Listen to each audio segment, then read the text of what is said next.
Welcome to TDS studios. Hi friends, எல்லாம் சூப்பராக இருப்பீங்கன்னு நினைக்கிறேன். இன்றைக்கி நம்ம எங்கே போகிறோம் தெரியுங்களா? கடலூர் மாவட்டம், சிதம்பரம் வட்டம், பின்னத்தூர் கிராமம். அங்கே பாருங்கள், பெரிய திருவிழா போன வாரம் 20ஆம் தேதி ஆடி கிருத்தி அன்னைக்கு நடந்தது. அதை தான் இப்போ நம்ம பார்க்க போகிறோம். வாங்க போகலாம். சிதம்பரம் வட்டம் பின்னத்தூரில் ஆடி கிருத்திகை அட்டகாசங்கள். என்ன இது அட்டகாசங்கள் அப்படின்னு தப்பாக நினச்சிடாதீங்க. அட்டகாசங்கிறது தவறான அர்த்தங்களில் மட்டும் வர்றதில்லை. ரொம்ப சிறப்பாக விமர்சையாக உள்ளன்போட ஈடுபாட்டோட மக்கள் அதில் லயிச்சு செய்கிற விஷயங்கள் கூட அதனுடைய விளைவுகள் அட்டகாசமாக இருக்குதுன்னு சொல்லுவாங்க இல்லையா? அந்த அட்டகாசம் தான் இது. தவறான அட்டகாசம் இல்லை.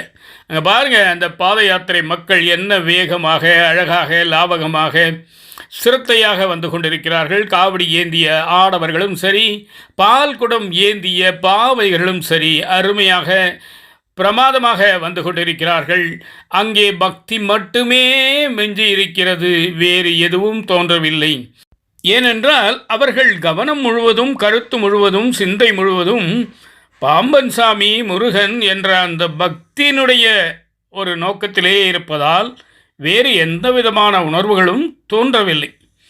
அந்த அளவுக்கு மிகவும் பயபக்தியாக என்று சொல்லக்கூடிய அளவிலே, ஆஹா, அதை வர்ணிக்க வார்த்தைகளே கிடைக்கவில்லை. இதோ பாருங்கள், கோவிலின் அருகே வந்துவிட்டார்கள்.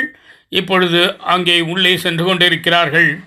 அனைத்து காவடிகளும் பால்குடங்களும், ஆஹா, அதன் அழகே தனி, வந்து கொண்டே இருக்கிறார்கள். புற்றி சொல் போல எங்கிருந்து தான் இத்தனை பேர்கள் வந்தார்களோ தெரியாது. அந்த கிராமம் ஒரு எளிமையான கிராமம். சாதாரண நாட்களில் செல்லும் பொழுது அங்கே ஓரிரு மக்களை தவிர அதிகம் பேரை நான் கண்டதில்லை. ஆனால் இந்த விசேஷத்தன்று பாருங்கள், இவர்களெல்லாம் எங்கிருந்து வந்தார்கள், எந்த ஊரிலிருந்து வந்தார்கள் என்று தெரியவில்லை. அங்கு பாருங்கள், ஆனந்தம் மிகுந்தால் அடுத்தது என்ன?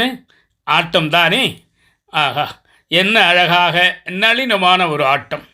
வேகமாக இல்லாவிட்டாலும் விவேகமாக அருமையாக ஆடுகிறார்கள். அந்த ஆட்டம் சாதாரண ஆட்டம் அல்ல, அது ஒரு துள்ளல். அது ஒரு இறைவனுடைய சக்தியை வெளிப்படுத்தும் ஒரு விதம். தன்னை அறியாமல் சில பேர் ஆடுவார்கள், ஆட வேண்டுமே என்று சில பேர் ஆடுவார்கள். ஆனால் ஆட்டம் என்பது தானாக வராது, அது அங்கிருந்து ஆட்டுவிக்கப்பட வேண்டும். அயனின் அருள் இருந்தால் மட்டுமே ஆட்ட பாட்டங்கள், கொண்டாட்டங்கள் அனைத்துமே ரசிக்கும்படி இருக்கும். இல்லாவிட்டாலும் ஆடலாம், ஆனால் அதிலே ஒரு இனிமை இருக்காது, சுகம் இருக்காது, பார்ப்பதற்கு ஒரு ஆசையும் இருக்காது. அந்த அளவுக்கு பிரமாதமாக இருக்கிறது. வீடியோ புகைப்படம் உதவி பின்னத்தூர் பாம்பன் சாமி கோவில் நிர்வாகத்தினர், நன்றிங்க, வணக்கங்க. நேரில் வராமலேயே இந்த காட்சிகளை எனக்கு அனுப்பி கொடுத்த அந்த நிர்வாகத்திற்கு எனது மனமார்ந்த நன்றிகளையும் வணக்கங்களையும் மீண்டும் ஒருவரை தெரிவித்துக் கொள்கிறேன். ஏனென்றால் இதெல்லாம் காண கிடைக்காத காட்சிகள். அடுத்து பாருங்கள், இந்த ஆட்டவாட்டங்களுக்கு பிறகு தெப்போற்சவம். தெப்போற்சவம் என்றால் என்னவென்று உங்களுக்கு தெரியும் தானே? தெப்பம் என்றால் குளம், உற்சவம் என்றால் அந்த குளத்திலே நடக்கும் அந்த உற்சவம். அங்கு ஒரு மிதவை போன்று ஒன்று ஏற்பாடு செய்து அதில் சுவாமியை எழுந்தருளச் செய்து அந்த தெப்பத்திலே ஒரு சுற்று வருவார்கள். அங்கு பூஜை புனஸ்காரங்கள் அருமையாக நடைபெறும். இதுதான் தெப்போற்சவம். நான் சிறுவனாக இருந்தபோது கபாலீஸ்வரர் கோவில் மெட்ராஸில் மயிலாப்பூரில் 63 திருவிழாவில் கண்டது. அதுக்கப்புறம் இப்போ தான் பார்க்குறேன், அதுவும் நம்ம பாம்பன் சாமி புண்ணியத்தில். சரிங்களா? கிட்டத்தட்ட நாம் நிகழ்ச்சியின் நிறைவு பகுதிக்கு வந்துவிட்டோம்.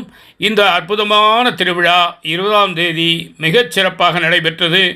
நிர்வாகத்தார் அருமையான ஏற்பாடுகளை செய்திருந்தார்கள்.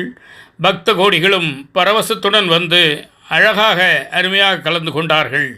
மொத்தத்தில் இந்த திருவிழா மிகவும் சிறப்பாக நடைபெற்றது என்பதில் எந்த விதமான சந்தேகமும் இல்லை.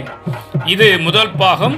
இதனுடைய தொடர்ச்சி 2ஆம் பாகம் அடுத்து நாளை வெளிவர உள்ளது. அதையும் கண்டு மகிழுங்கள். நிச்சயமாக இந்த விசேஷங்கள் உங்களுக்கு பிடித்திருக்கும் என்று நம்புகிறேன். உங்கள் கருத்தை எதிர்பார்க்கிறேன். மீண்டும் அடுத்த எபிசோடில் சந்திப்போமா? அதுவரை உங்களிடம் விடைபெறுவது உங்கள் அன்பன் டி. சண்முக சுந்தரம், போத்தனூர், கோயம்புத்தூர். நன்றி, வணக்கம்.